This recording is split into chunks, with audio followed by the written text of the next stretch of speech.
Hello and welcome to the Coaching State. My name is Tony Husted. I'm a Master Certified Coach with the International Coach Federation. I'm the founder of Coaching State and I am the Chief Coaching Officer for Shipley Coaching. Today, you're in store for episode 18 in our Coaching State series, The Subtle Art of Coaching. Quite a few years ago, when I was getting my start in coaching, I had a female client that I was coaching, and I kept getting the sense during our sessions that there was something that wasn't being expressed. There was an underlying current, there was something going on, maybe behind the scenes, that the client wasn't opening up all the way. She felt a little reserved, a little pulled back, a little uncomfortable. And it was something I noticed in very general terms. And so at some point, it was very near the end of a session, as we were closing out, I decided to take a moment and do what I call authentic observation. And authentic observation draws on the work of Peter Block. I got this inspiration from him and something in his book, Flawless Consulting. He calls it authentic behavior, or he also sometimes refers to it as feelings as data. I really like that, feelings as data. Feelings as information is another way that I like to think of it. There's something going on for me as the coach, and actually, I'll even introduce it here. I'm really going to focus in this video on there's something in the we space versus just the I space. So if you've ever had a session where there's this undercurrent. There's something happening in the coaching. You quite can't quite put a finger on it. You're not able to draw it out with traditional coaching questions. There's something in the relationship. That's what I call the we space. It's the relationship. It's the client, you, and then the container within which the coaching is taking place. There's something in that container that is influencing, that's impacting. It's causing something to shift within the relationship, within the session, within the communication itself. In standard communication models, we would often call this maybe noise. It's also could be considered sort of a meta level. It's above the flow. Actually, in my terms, I always like to think of it, it's like below the surface of what's going on. Sometimes it's observational, just I see something in my client. Sometimes I notice it in their physiology, noticing that way. Sometimes I hear it, it's the tonality, and sometimes it's just something that comes up for me. I often get a sense, and it kind of feels like something is coming up over the back of my head. I get this feeling sense and an idea, and it kind of pops up for me. And when I observe it, when I pay attention to it, it's just a subtle nudge. It's just a subtle hint. It's not something like, blatant. It's just this signal that, hey, maybe there's something going on. There's something unsaid. There's something the client isn't opening up about. Maybe they've got a little bit more to say. Now, as I mentioned, I had this client, had this female client, and I had this unease. There was something going on. I couldn't quite put my finger on it. So at the end of the session, I simply said to her, I said, I keep getting the sense over the last 4 or 5 sessions that there's something that you're not opening up about. There's something that you're not saying. I'm wondering, here comes this, what I call the authentic observation. I'm wondering, what are you experiencing in this moment? To which she took a deep sigh, put her hand on her chest. Oh, thank goodness you asked. I didn't know how to tell you. To which I, of course, said, tell me what? She went on to explain that part of our conversation, having to do with her female reproductive parts and the changes that she was going through in the age range that she was going through, she just simply wasn't comfortable expressing all of the ins and outs of what was going on to a man. She said, she liked me. She thought I was a great coach. She loved where the coaching was going, but she just simply, some of it due to her upbringing in a very strict religious background, let's say it that way. Just she was not comfortable talking with a male. She's like, I've never had a male gynecologist. I've never had a male doctor. I'm just not completely comfortable. So we had a little discussion.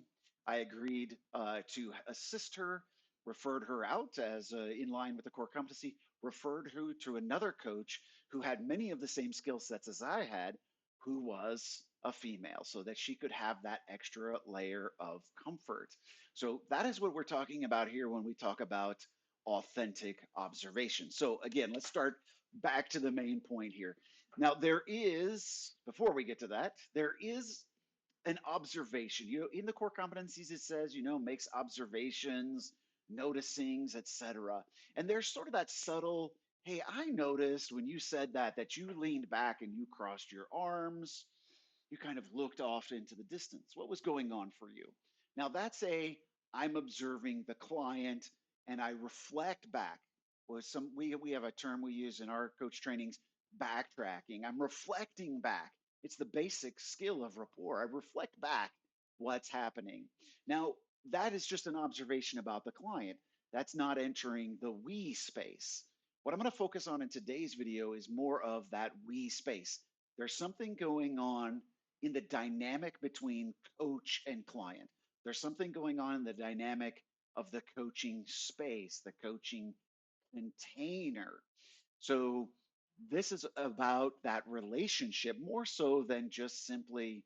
I noticed when you started talking about your grandchildren, you got very animated and expressive and you turned up your tonality. That's a different type than what we're going to be exploring today. This one is more about the wholeness of the coaching conversation. It's something deeper, it's an awareness that we have. Now, that's also going to be different than the client tells you a story that brings up a really strong emotion for you, to which you might address in a different way. Well, thank you for sharing that story. You might have noticed it really brought up a strong emotion for me. It linked to something in my background. I made can we take a 30-second pause so that I can get myself back into the best space for coaching? So it's not about the client, just observing the client. It's not about just acknowledging something that happened for me that the client is probably unaware of. It's about something that's going on together. That's why I call it the we space. So in a way, I like to think of this in the most basic, fundamental way, using emotional intelligence. So if you've taken some emotional intelligence courses, you've read a little bit about emotional intelligence. One of the very first steps of practically using emotional intelligence beyond what it is, but the application of it is to name the feeling. And so I start by looking to name what's going on or to identify what's going on. I start off with I'm noticing, I'm aware of, something's coming up for me. So that's what it puts it onto me. That's where it's part of the authentic. I'm the one making the observation. I'm noticing, I'm sensing. Don't put it on the client. That's going to be one of your biggest pieces here. We're not putting it on the client. When you do that, it does this to me. No, we don't want to go there. That's going to trigger the client more often than not. Or the way you're doing this creates something. It's never a judgment, it's never put on the client, it's on me. I am sensing something. Here it is. What are you experiencing? So it's the I, the we, the you. I, we, you is the sequence there. I've noticed over the last few sessions that there seems to be something that isn't coming out all the way. It's different than my other coaching sessions. I'm wondering what you're experiencing. Now, the easy one, and hopefully you run into this, and I've run into this many times, I'll say something like that, and the client will go, mm, nothing's really coming up for me right now. I haven't noticed that. To which, in line with Peter Block's methodology, oh, I guess it's just me. And I set that aside. I often, to set it aside, I'll make a note in the corner of my notes, about the sense or the feeling or what I'm noticing, I'll just jot it down and I'll leave it. So if the client says no, there isn't anything, I just let it go. I guess my imagination got the best of me. Oh, okay, I guess it's just me then. Take ownership of it yourself. So again, be careful. Also, I'm going to use. I love this term, and that a friend of mine. She's an amazing coach, an amazing consultant. Her name's Pam Jacoby, and Pam says, be careful of mind reading. So mind reading, the easy definition of mind reading is anytime you say, "Oh, well, she was thinking this, he thought this. I bet they were pondering this." Those are all mind readings. So the observation is simply what I'm noticing, whatever it is. There's this little feeling that keeps coming up for me. It feels like maybe something isn't settled here. What are you experiencing? So notice there's no projection. There's no putting anything on the client. Hey, I'm noticing, you saying that brought up this memory for me, and I don't like that. Or, oh, well, you're like project onto them the meaning. They say, oh, well, my boss never gives me feedback. Oh, I bet that frustrates you, huh? That's mind reading. That's projecting. And so we want to be careful. We don't mind read. We don't put anything on the client. I, we, what's in the we space that I'm noticing? Then you, the client, what are you noticing? If no, drop it, let it go, release it. Now, if you do notice something, you give it in that format to the client and they come back. First off, just take a moment and allow it to be in. Allow the awareness for the client. Give the client space for awareness. I always remind my clients when there's a new awareness, when something pops up, you know, I've got good news for you. Awareness is the first step to change. You can't change what you're not aware of. And so I'm going to encourage you in the same way. Acknowledge that awareness. Ooh, well, that's something new to be aware of here. Then we can step into working with it, to coaching around it, to tackling it, whatever word you'd like to use. I don't like to use the word working on, but it came out. So if it's an awareness, just let the awareness come up. And you could even ask, now that it's on the table, what are you aware of? What are you noticing? What's coming up for you? Yeah, and the mindset here, the mindset to dealing with this awareness, it's there's nothing to be solved. We don't have to solve it. Now, if there is a solution and we can solve it, the client says, "Oh, well, I prefer there's something more I want to say, but I don't want it recorded." Okay, would you like me to turn off the recording so you can tell me? But we want to be careful. Our mindset is it doesn't have to be solved. Don't go in with the mindset of, okay, we're going to solve this before we move on. We're going to allow the client the space. What would you like to do with this new awareness? If they'd like to explore it more, then let it be explored. You take on that as the coach. If they don't seem to quite know to do with it, offer them silence. Let me just give you a few moments of silence till you're ready. Just ponder on that, be aware of it, and notice what you're going to need to be able to continue on with our conversation, to be able to continue on with our coaching session. Now, I also may there remind them of our agenda. What was it that we agreed? What was our focus? What was our contract at the beginning of the session? I may just put that back. We set out today so that you could be more confident in your public speaking. I'm wondering, with this new awareness that's just arrived, just take a moment and reflect on that. What's really important for us to explore next? Where would you like to go next? With that agenda in mind and this awareness here, where would you like to go? I open it up, I give it back to the client to give it. So, next, the second piece here is I want to explore, which I've already kind of described. I don't need an explanation, and I want to try to keep my client from explaining, especially, well, this comes from. Now, often they might give a little explanation, and that's okay. Take it, but then, okay, what are we going to do with it? What does this mean that's even deeper for our coaching conversation? What does it mean that's even deeper for you? Notice if you've watched some of our other videos on transformational versus transactional coaching, coaching the who versus coaching the what, all of those videos, this is what we're talking about. We're going upwards. We're getting to the meaning. We're getting to the individual, the who conversation versus the what specifically, the when, where, and with whom conversation. So we're opening up into meaning, into values, into importance. What are the implications that follow this awareness? And again, if the client is just like, ooh, I'm not ready to take that on, okay, I'll take a note. When you're ready, we can come back to that. Or maybe in a couple weeks, I'll remind you and see where you are with that.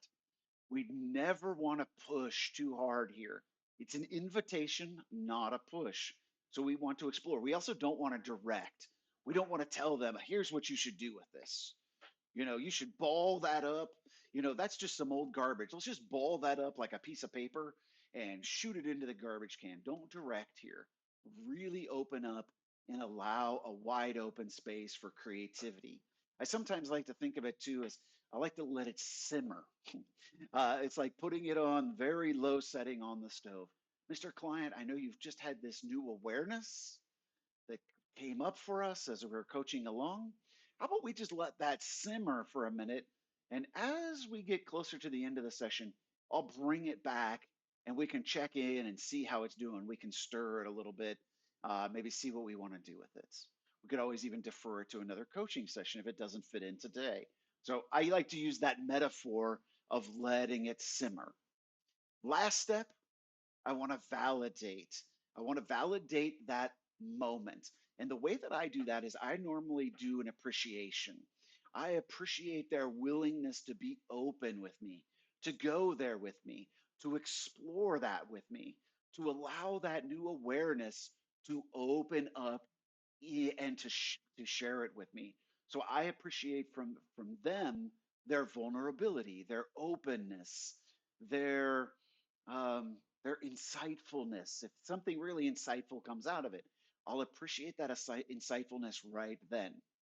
So again, I open it up as awareness. Okay, it's on the table.